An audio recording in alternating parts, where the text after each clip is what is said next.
негізгі мақсатымыз Тараз қаласының тарихи мүмкіндіктерін пайдалана келе туризмді дамыту.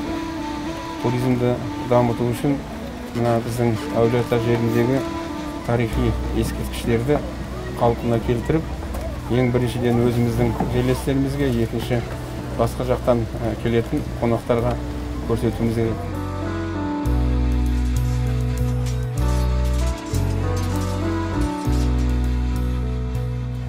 Тектұрмас кесенесіндегі негізгі мақсат 2000 жылдан астам тарихы бар Тараз қаласының өткен ғасырлардағы орнын, осы жердегі қандай даму болғанын халыққа көрсету. Ең негізгісі әрине біз мынау болашақ ұрпаққа өзіміздің тарихымызды жеткізуіміз керек.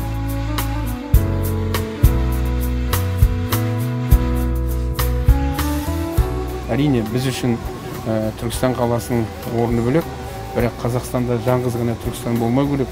Түркістанның қасында серіктес қалалар болу керек.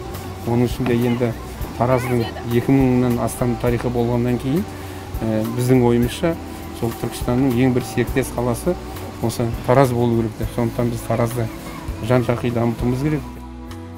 Тұрғындар демалыс күндері кешке жақын бір жерге барып демалу керек, бірін-біріменен кездесу керек, өзінің денсаулықтарын жақсарту керек. Соған да қазір енді бір үлкен жұмыстар жасап жатырмыз. Тараз жерінен ұлы жібек жолы өткен, оның өзінің тарихтары бар. Ең бірінші қазақ хандығының құрылған жері де осы біздің енді Тараз өңірі. Соның барлығын біз осы жерде туристерге көрсету деген ойымыз бар.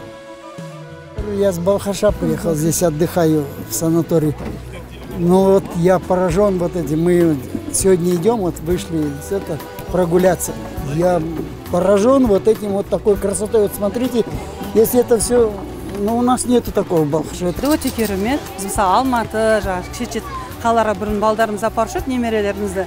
Енді тура осы Тараз қаласының осы ашы өте қуаныштымыз. Это красота, не насладиться. Ұнады бізге, очень даже сөз жоқ. Рахмет бәріңізге. Алғысымызды білдіргіміз келеді, себебі осындай халық үшін қала көркін абаттандырып, осындай сұлу жерлермен толтырып жатқанына үлкен алғысымызды білдіреміз.